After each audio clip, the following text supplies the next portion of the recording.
উপদেষ্টা আসিফ মাহমুদ তার নির্দেশে, তার পরামর্শ ক্রমে এবং বাঙ্গালায় থানা করিবাড়ি গ্রামে যে ট্রিপল মার্ডার হয়েছে তা ঘটনা সত্য। আমরা আপনাকে বলতে চাই, সত্য তদন্ত করে যারা প্রকৃত দোষী তাদেরকে আইনের আওতায় এনে দৃষ্টান্তমূলক শাস্তি দেওয়া হোক, সেই প্রতিবাদ আমরাও জানাই, সেই পক্ষে আমরা আছি।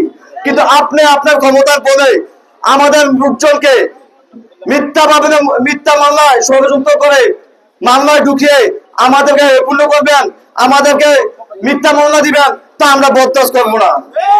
আপনারা দেখেছেন আসিফ মাহমুদের নির্দেশে আমাদের মোড়াতে 2টি মামলা হয়েছে, যার মামলাগুলোর সত্যতা এখনো প্রমাণ হয়নি। পিবিআই রিপোর্ট এবং এনএসএ রিপোর্ট জারি করছে, প্রত্যেকটা রিপোর্টে আমাদের বিএনপি নেতৃত্ব কোনো দোষী নয়, কেউ এরা জড়িত ছিল না। আসিফ মাহমুদের ক্ষমতা বলে ওসি জাহিদুর রহমান তার নির্দেশে মিথ্যা মামলা দিয়ে আমাদের নেতৃবৃন্দকে মামলা করে জেলে দিয়েছেন এবং আমাদের নেতৃবৃন্দ যারা 13 জন আসামি যারা কোর্টে হাজির দিতে গেছেন, আসিফ মাহমুদের নির্দেশে তাদেরকে জেল হাজতে প্রেরণ করা হয় এবং তাদেরকে মিথ্যা রিমান্ড দেওয়া হয়।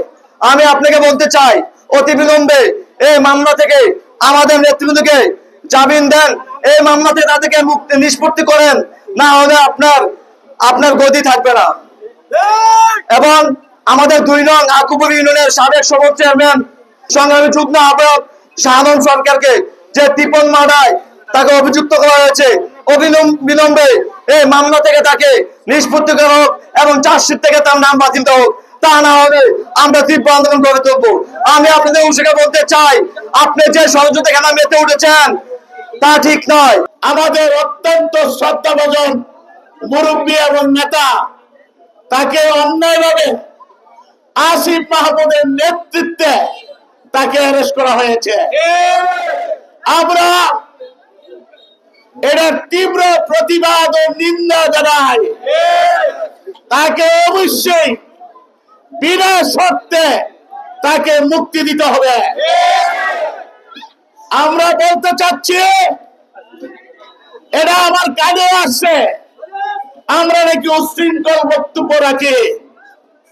আসিফ সাহেব, আমি আপনাকে শ্রদ্ধার সাথে জানাই দিতে চাই, 2024 30শে ফেব্রুয়ারি কায়কুমার সাহেবের নেতৃত্বে মুরাদনগর ডিআর হাই স্কুল মাঠে 1 লক্ষ লোকের বেশি, 1 লক্ষ লোকের অধিক লোক নিয়ে আপনাকে আমরা গণসংবর্ধনা দিয়েছিলাম। আপনার কি মনে পড়ে না? কাজে আমাদের নেতার মধ্যে হিংসা নিন্দা নাই। আপনি খুব সহসা দায়িত্ব পেয়ে হিংসাত্মক দিকে চলে গেছেন। আপনার ভিতরে টাকার মোহ এবং ক্ষমতার লোভ চলে আসছে। জনগণের ক্ষমতা নিতে হলে জনগণের ভালোবাসা লাগবে। কায়কুমার সাহেব গত 40 বছর মানুষের সেবা করে আজ মুরাদনগরের জনগণের মানুষের ভিতরে ঢুকেছে। অত্যন্ত পরিশ্রমের বিনিময়ে আপনি চাচ্ছেন সরকারি টাকা দিয়ে জোর করে আপনি মুরাদনগর মানুষকে নিয়ন্ত্রণ করে আপনি ক্ষমতায় যাবেন। ইনশাআল্লাহ এটা হতে দেওয়া যাবে না। আপনাকে এই ব্যাপারে বিন্দু পরিমাণ ছাড় দেওয়া হবে না। আমি প্রশাসনকে বলবো, করিবাড়িতে যে ট্রিপল মার্ডার হয়েছে এটার জন্য আমরা বিএনপি এবং আমরা আন্তরিকভাবে দুঃখিত।